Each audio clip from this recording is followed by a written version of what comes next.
بسم اللہ الرحمن الرحیم۔ السلام علیکم ورحمۃ اللہ تعالی وبرکاتہ۔ آپ تمامی ویورز اور سبسکرائبرز کو ہمارے چینل اسلامک اسٹار میں خوش آمدید ہے اور امید کرتا ہوں کہ آپ لوگ خیریت کے ساتھ ہوں گے۔ دوستو، اگر آپ ہمارے چینل میں نیا آئے ہیں تو ہمارے چینل کو سب سے پہلے سبسکرائب کر لیں اور بیل آئیکن کو بھی دبا لیں۔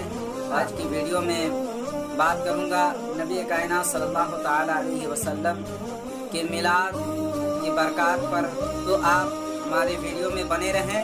انشاءاللہ العزیز آپ کو پورا تفصیل کے ساتھ میں بتاؤں گا کہ میلاد شریف منانا کیسا ہے اور میلاد کی برکات کیا ہے۔ ہمارے ویڈیو میں بنے رہے۔ چلیں پھر ویڈیو شروع کرتے ہیں۔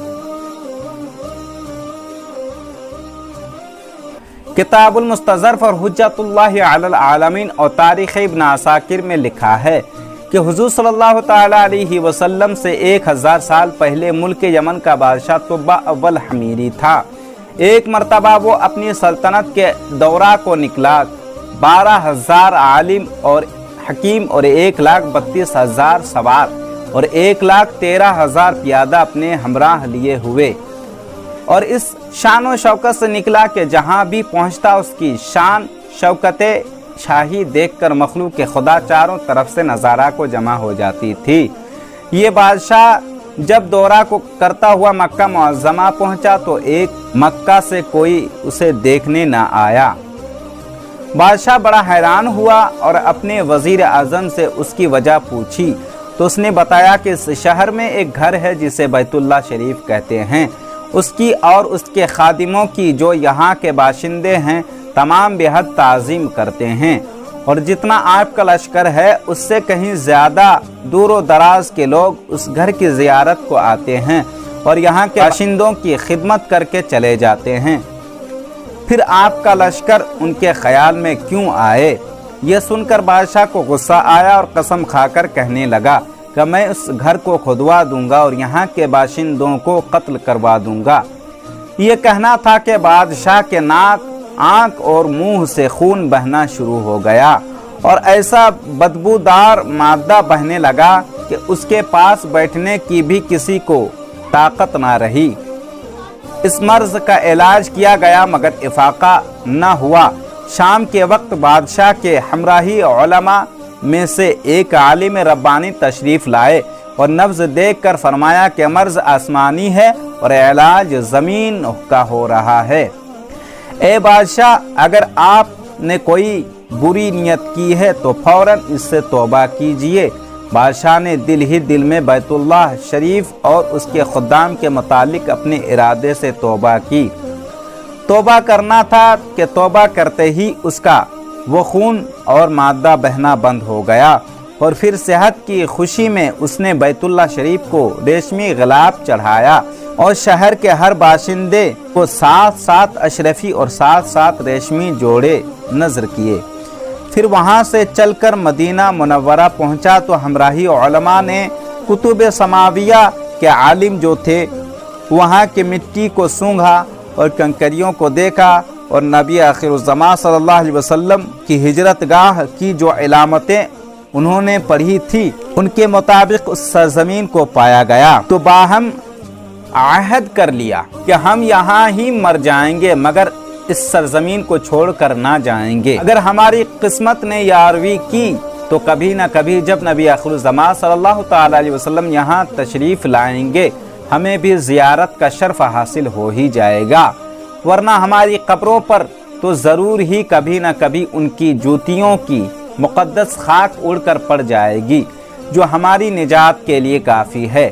یہ سن کر بادشاہ نے ان عالموں کے واسطے 400 مکان بنوائے اور اس بڑے عالم ربانی کے مکان کے قریب حضور صلی اللہ تعالی علیہ وسلم کی خاطر ایک 2 منزلہ عمدہ مکان تیار کرایا اور وصیت کر دی کہ جب آپ تشریف لائیں تو یہ مکان آپ کے آرام گاہ ہوگی، اور ان 400 علماء کی کافی مالی امداد بھی کی اور کہا کہ تم ہمیشہ یہیں رہو، اور پھر اس بڑے عالم ربانی کو ایک خط لکھ دیا اور کہا کہ میرا یہ خط اس نبی آخر الزمان صلی اللہ تعالی علیہ وسلم کی خدمت اقدس میں پیش کر دینا और अगर ज़िंदगी भर तुम्हें हुजूर सल्लल्लाहु ताला अलैहि वसल्लम की ज़ियारत का मौका ना मिले तो अपनी औलाद को वसीयत कर देना कि नस्लन बादा नस्लिन मेरा ये ख़त महफूज रखें, हत्ता कि सरकार अब्द क़रार सल्लल्लाहु ताला अलैहि वसल्लम की खिदमत में पेश किया जाए। ये कहकर बादशाह वहाँ से चल दिया। वो ख़त नबी करीम सल्लल्लाहु ताला अलैहि वसल्लम की खिदमत में 1000 साल बाद पेश हुआ। कैसे हुआ और ख़त में क्या लिखा था सुनिए और अज़मत रसूल सल्लल्लाहु अलैहि वसल्लम के एतराफ़ फरमाइए। ख़त का मज़मून ये था, कम तरीन तोबा अव्वल हमीरी की तरफ से शफ़ीउल मुज़नबीन सैयदुल मुरसलीन मुहम्मदुर रसूलुल्लाह सल्लल्लाहु अलैहि वसल्लम, अम्मा बाद। ऐ अल्लाह के हबीब, मैं आप पर ईमान लाता हूँ और जो किताब आप पर नाजिल होगी उस पर भी ईमान लाता हूँ, और मैं आपके दीन पर हूँ। अगर मुझे आपकी ज़ियारत का मौका मिल गया तो बहुत अच्छा गनीमत, और अगर मैं आपकी ज़ियारत ना कर सका तो मेरी शफ़ाअत फरमाना और क़यामत के रोज़ मुझे फरामोश ना करना। मैं आपकी पहली उम्मत में से हूँ और आपके साथ आपकी आमद से पहले ही बैत करता हूँ। मैं गवाही देता हूँ कि अल्लाह एक है और आप उसके सच्चे रसूल हैं। शाह यमन का ये ख़त नस्लन बादा नस्लिन उन 400 उलमा के अंदर रिज़े जान की हैसियत से महफूज चला आया, यहाँ तक कि 1000 साल का अरसा गुजर गया। उन उलमा की औलाद इस कसरत से बढ़ी कि मदीना के आबादी में कई गुना इजाफा हो गया। और ये ख़त दस्ते बादस्ते माँ वसीयत के उस बड़े आलिम रब्बानी की औलाद में से हज़रत अबू अय्यूब अंसारी रज़ियल्लाहु ताला अन्हु के पास पहुँचा, और आपने वो ख़त अपने ग़ुलाम ख़ास अबू लैला की तहवील में रखा। और जब हुज़ूर सल्लल्लाहु ताला अलैहि वसल्लम मक्का मुअज़्ज़मा से हिजरत फरमाकर मदीना मुनव्वरा में पहुँचे, मदीना मुनव्वरा की अलवदाई घाटी सनियात की घाटियों से आपकी ऊँटनी नमूदार हुई, और मदीना के खुश नसीब लोग महबूब खुदा के इस्तकबाल करने को जोक दर जोक आ रहे थे। और कोई अपने मकानों को सजा रहा था तो कोई गलियों और सड़कों को साफ कर रहा था, कोई दावत का इंतज़ाम कर रहा था, और सब यही इसरार कर रहे थे कि हुजूर सल्लल्लाहु अलैहि वसल्लम मेरे घर तशरीफ़ फरमा हों। हुजूर सल्लल्लाहु अलैहि वसल्लम ने फरमाया कि ऊँटनी की नकील को छोड़ दो, जिस घर में ये ठहरेगी और बैठ जाएगी वही मेरी क़यामगाह होगी। चुनांचे जो 2 मंजिला मकान शाह यमन तुब्बा ने हुजूर की खातिर बनवाया था, वो उस वक्त हज़रत अबू अय्यूब अंसारी रज़ियल्लाहु ताला अन्हु की तहवील में था। उसमें हुजूर सल्लल्लाहु अलैहि वसल्लम की ऊँटनी जाकर ठहर गई। लोगों ने अबू लैला को भेजा कि जाओ हुजूर सल्लल्लाहु अलैहि वसल्लम को शाह यमन तुब्बा का ख़त दे आओ। जब अबू लैला हाजिर हुआ तो हुजूर सल्लल्लाहु अलैहि वसल्लम उसे देखते ही फरमाया, तू अबू लैला है। ये सुनकर अबू लैला हैरान हो गया। हुजूर ने फरमाया, मैं मुहम्मदुर रसूलुल्लाह सल्लल्लाहु अलैहि वसल्लम हूँ। शाह यमन का ख़त जो तुम्हारे पास है लाओ, वो मुझे दो।